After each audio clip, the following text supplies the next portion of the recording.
I want a word with all you tigers. Oh, you men know which ones you are. I like you. They made TV history together, but Barbara Feldon and Don Adams barely spoke off-screen. Now, at 91, Agent 99 is finally telling all.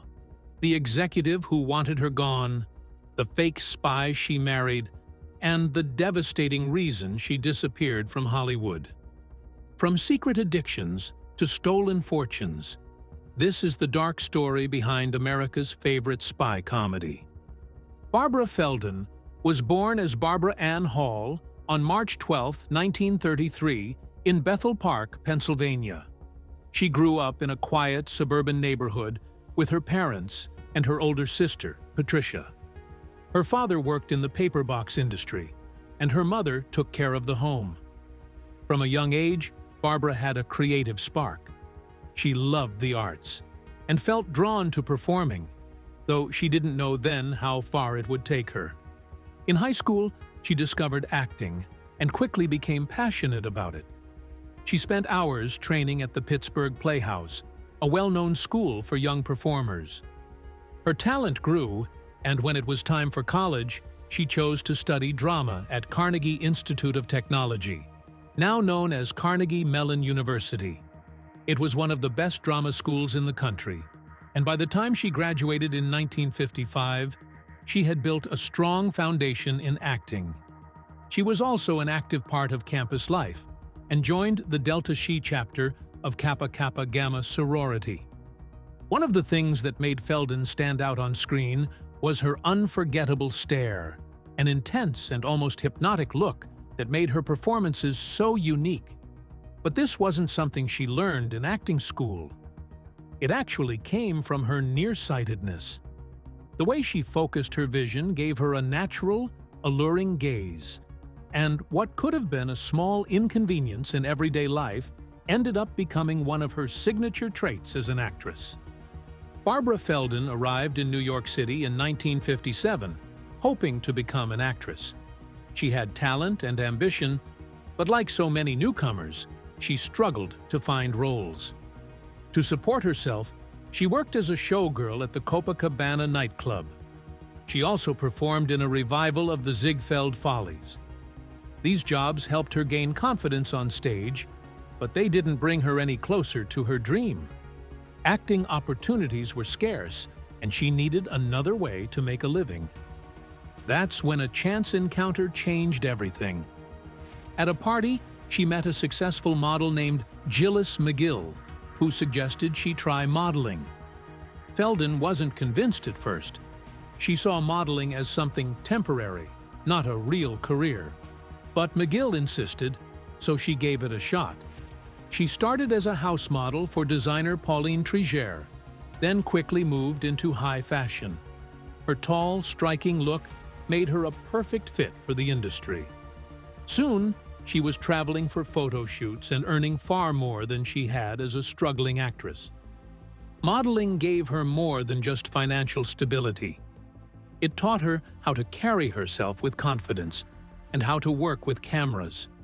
She learned about lighting, styling, and how to project personality in front of an audience. These skills would prove invaluable later in her career. That same year, Feldon made an unexpected move into television, not through acting, but by winning the $64,000 question, one of the most popular game shows at the time. Her chosen subject was Shakespeare, a bold choice considering she had only earned average grades in college drama classes. But she was determined. She studied for up to 14 hours a day, memorizing every detail she could. When she finally stepped onto the show, she impressed audiences with her intelligence and poise. She won the grand prize, but lost her chance to double it on the $128,000 question a few weeks later. The win brought her a brief moment of fame.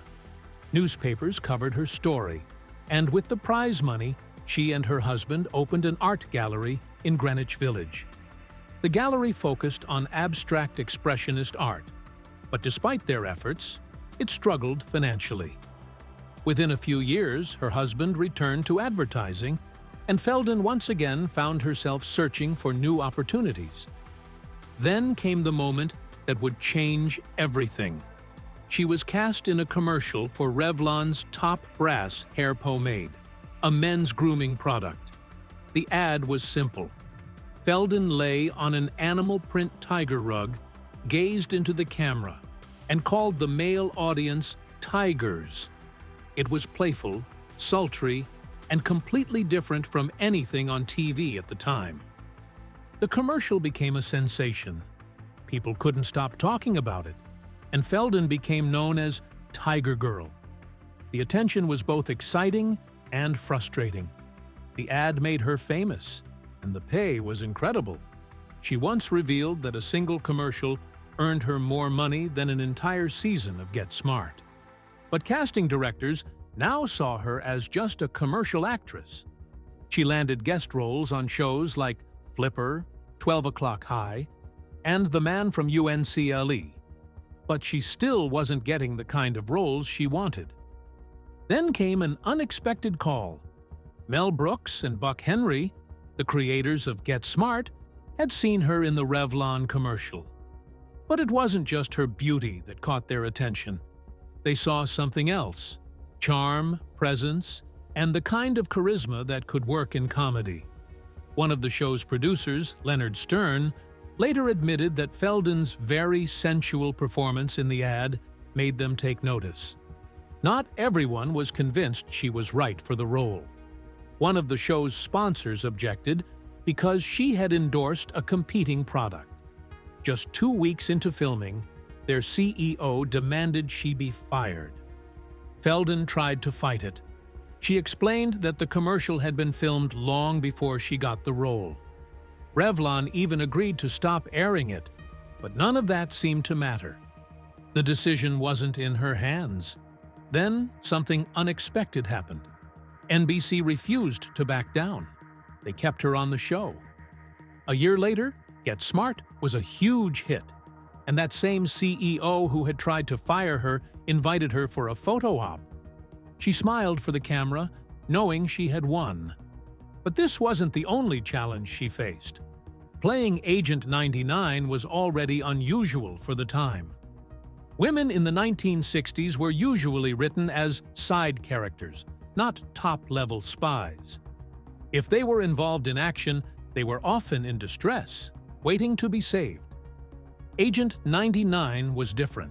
She was skilled, smart, and always one step ahead. Maxwell Smart, played by Don Adams, might have had the title of top agent, but everyone knew who really got the job done. This balance wasn't an accident. The show's creators, Mel Brooks and Buck Henry, wrote Agent 99 as a mix between the traditional woman of the 1950s and the independent spirit that was growing in the 1960s. Sometimes she let Max take the lead to protect his pride, but she never needed to prove she was the smartest person in the room. She simply was. Then there was the height issue. Feldon was 5 feet 9 inches, taller than Adams, which was a problem in an industry where male leads were expected to be the tallest. To fix it, she often had to slouch or go barefoot in scenes. Sometimes Adams stood on platforms to even the difference.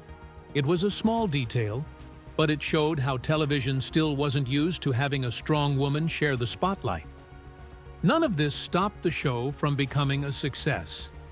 The chemistry between Feldon and Adams made Get Smart one of the most memorable comedies of its time.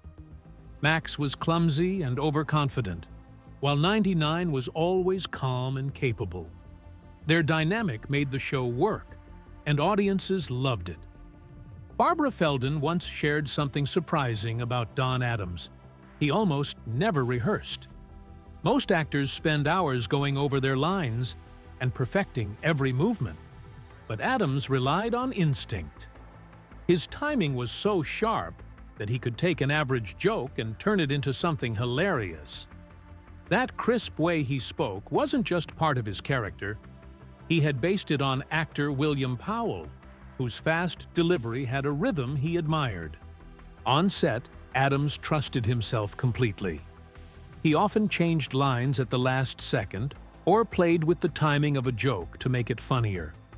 That worked well for the show's mix of slapstick and wordplay, but not everyone found it easy to keep up.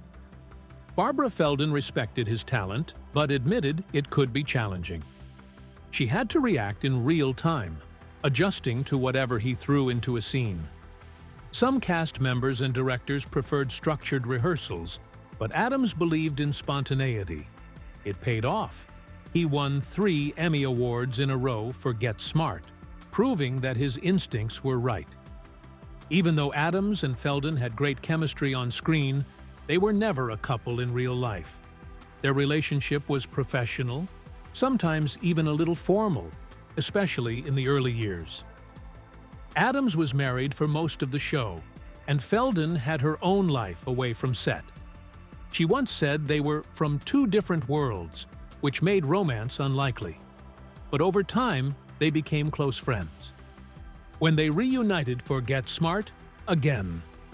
In 1989, their bond was stronger. Fans may have wanted them together, but their real connection was built on trust and mutual respect. Working on Get Smart came with its challenges, especially with Mel Brooks and Buck Henry running the show. They had high standards and wanted every joke to land perfectly. That pressure made the show great, but it also made work intense. Feldon admired their genius even when the expectations felt overwhelming. She especially appreciated how they wrote Agent 99. In most 1960s shows, female characters were sidekicks or love interests, but 99 was different. She was smart and capable, always an equal to Maxwell Smart, even when he fumbled his way through missions. That balance helped Get Smart stand out from other comedies. Out of all the episodes, one was Feldon's favorite, The Impossible Mission.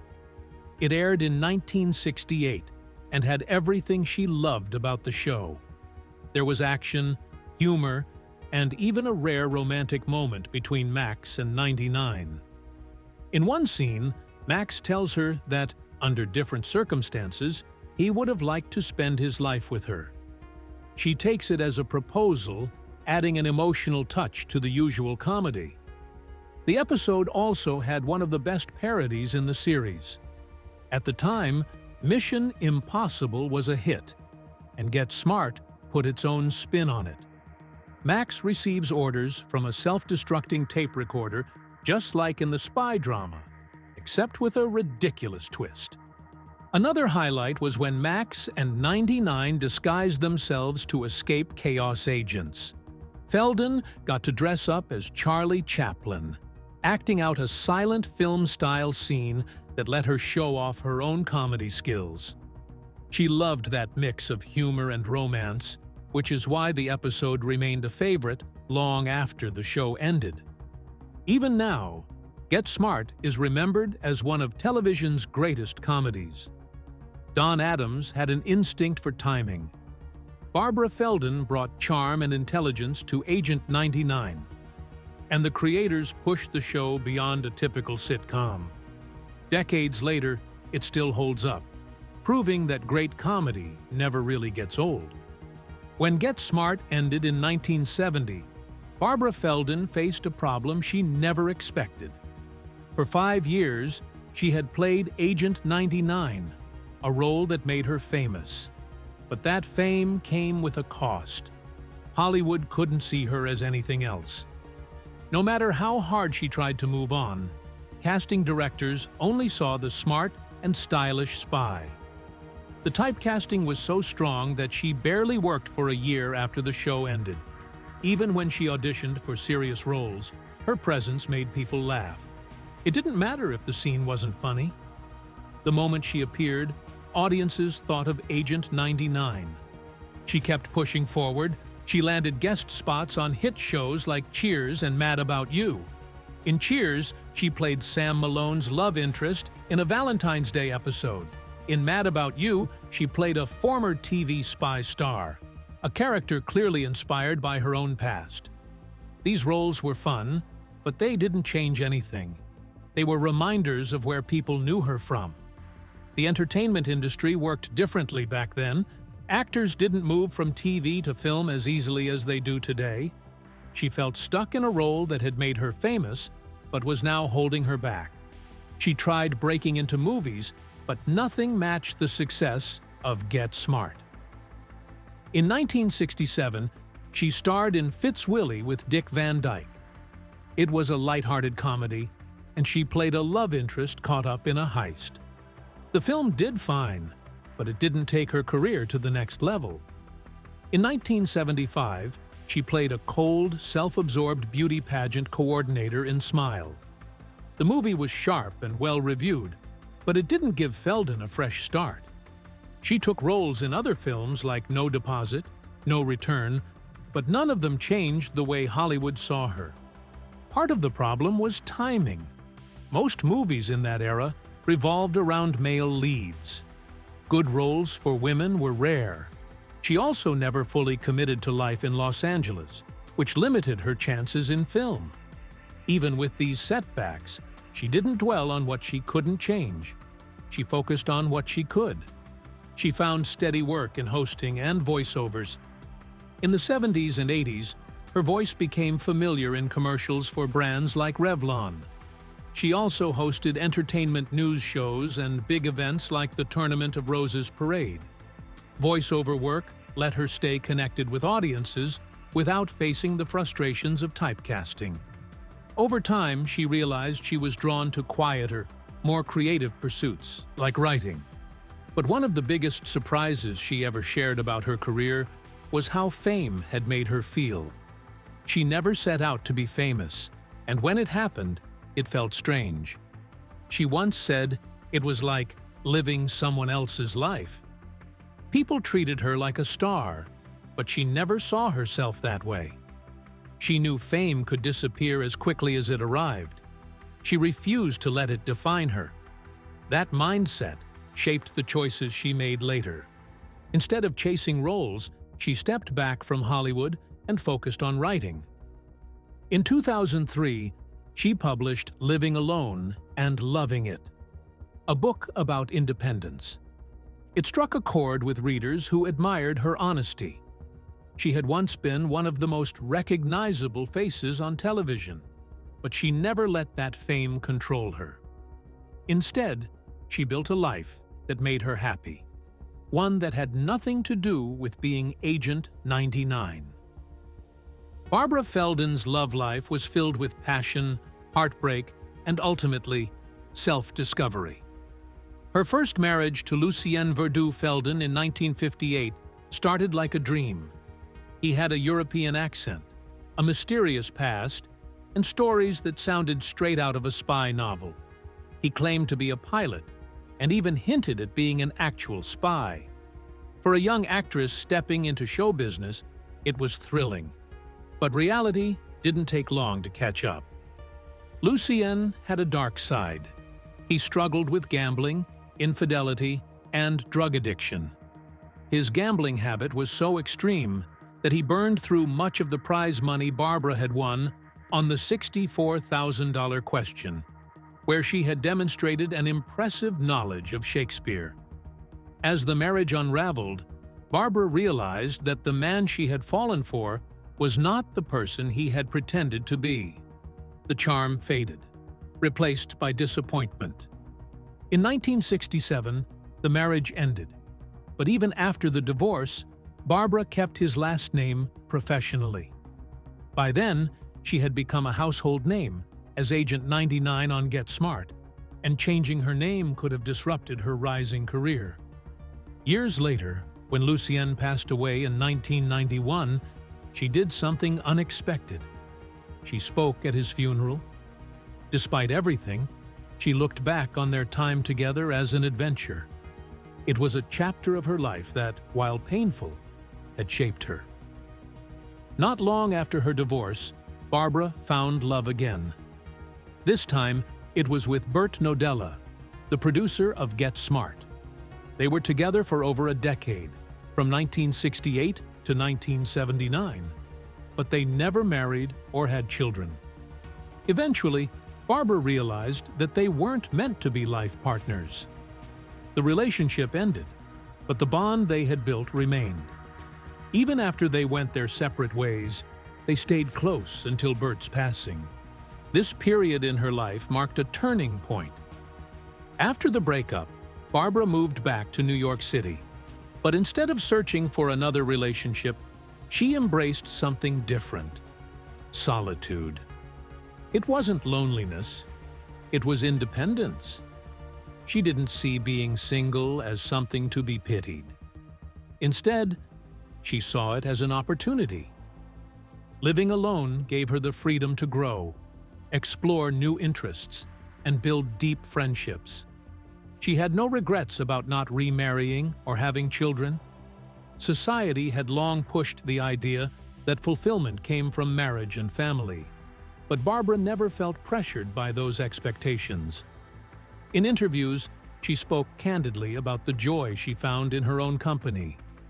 Over time, she watched cultural attitudes shift. The idea that a person could be happy on their own became more widely accepted. She found that change refreshing. Looking back, her journey wasn't just about love and loss, it was about self-discovery. She proved that happiness isn't always found in someone else. Sometimes it comes from within. Barbara Feldon's book, Living Alone and Loving It, is more than just advice on being alone. It's a personal journey that began when her long-term relationship ended. Most people would see that as a loss. She saw it as an opportunity. Best known for playing Agent 99 on Get Smart, Feldon had spent years in the public eye. But when she found herself living alone, she realized something important. Happiness doesn't have to depend on being with someone. Society often pushes the idea that being single means something is missing. Feldon disagrees. She believes solitude can be freeing. It gives people a chance to grow, explore their own interests, and build a strong sense of self. In her book, she shares how to stop negative thinking and find joy in everyday life. She talks about the freedom of setting your own schedule, making decisions without compromise, and discovering what truly makes you happy. Her words connect with people at different stages of life. Young adults stepping into independence, older individuals adjusting to change. She even brings in wisdom from writers like Rainer Maria Rilke, adding a thoughtful touch to her reflections. But at its core, her message is simple. Being alone doesn't have to mean being lonely. It can be a time of discovery and fulfillment. Feldon has always been more interested in personal growth than fame. Get Smart made her a star, but she never chased celebrity status. She enjoyed the excitement, but she also saw the downside. Fame could be isolating. Over time, she realized she wanted something deeper. Writing gave her that. It became a way to understand herself and connect with others on a more meaningful level. Even now, at 90, she still speaks about the importance of living authentically. She values simplicity and self-acceptance. She believes success isn't about staying in the spotlight. It's about finding peace in who you are. One of the most surprising things about Feldon is how she walked away from major acting opportunities. After Get Smart, she had the chance to take on big roles. She turned them down. She even declined cameos in Get Smart remakes, including the 2008 movie with Steve Carell and Anne Hathaway. She felt these projects wouldn't capture what made the original special. Barbara Feldon, the actress who brought Agent 99 to life on Get Smart, has chosen a quiet and thoughtful life in her later years. She lives alone in a peaceful apartment on Manhattan's Upper East Side, just a short walk from Central Park and the Guggenheim Museum. The space is simple and elegant with high ceilings, wooden floors, and large windows that let in plenty of light. It's a place that reflects her personality, calm, uncluttered, and filled with warmth. Living alone wasn't always part of her plan, but over time, she came to love the independence it gave her. In 2003, she wrote Living Alone and Loving It, a book about finding happiness in solitude.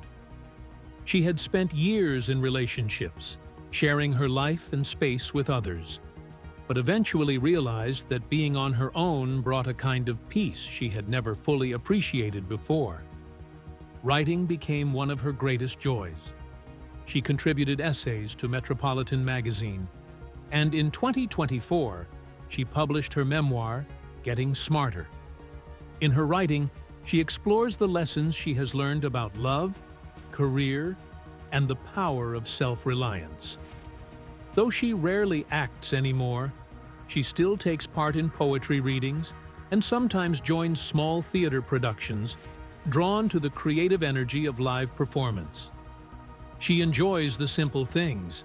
Every morning, she meditates before making coffee and settling in with a book. She has a deep love for literature, especially the works of Edith Wharton. When she wants a change of pace, she watches Korean dramas, which she finds both relaxing and engaging. Even though she spends a lot of time alone, she is far from isolated. She has close friends she describes as the anchors of her life, people she trusts and cherishes. She also values the small connections in daily life, a kind exchange with a barista, a friendly conversation with a shopkeeper. These moments remind her that connection doesn't always have to come from deep relationships. Sometimes, it's just about being present and engaged with the world around you. She rarely steps into the public eye, but when she does, it's usually to celebrate her past work. She participated in special reunions for Get Smart, recorded commentaries for its DVD release in 2006, and even returned as Agent 99 in the 1989 TV movie Get Smart Again. In 2019, she attended Supernova Comic-Con and Gaming in Australia, where she met fans and answered questions about her career. Despite stepping away from Hollywood long ago, she still feels a deep connection to the show that made her famous. Agent 99 was a rare kind of character at the time, a woman who was intelligent, confident, and equal to her male counterpart. Many fans have told her how much the character meant to them, how she showed them that women could be just as capable and strong as men. Even though she was often typecast after the show ended, she has never regretted playing the role. But her life was never just about Get Smart. Before acting, she had an unexpected claim to fame. She won the $64,000 question as a Shakespeare expert. Later, in the 1970s, she hosted television programs like Special Edition, proving she had a talent for more than just scripted performances. Her career took many turns, but she adapted at every stage. Now, at 90 years old, she continues to embrace life on her own terms. She has built a world that is peaceful, creative, and full of meaning. She spends her days writing, reading, and enjoying the small joys that come with living exactly as she chooses.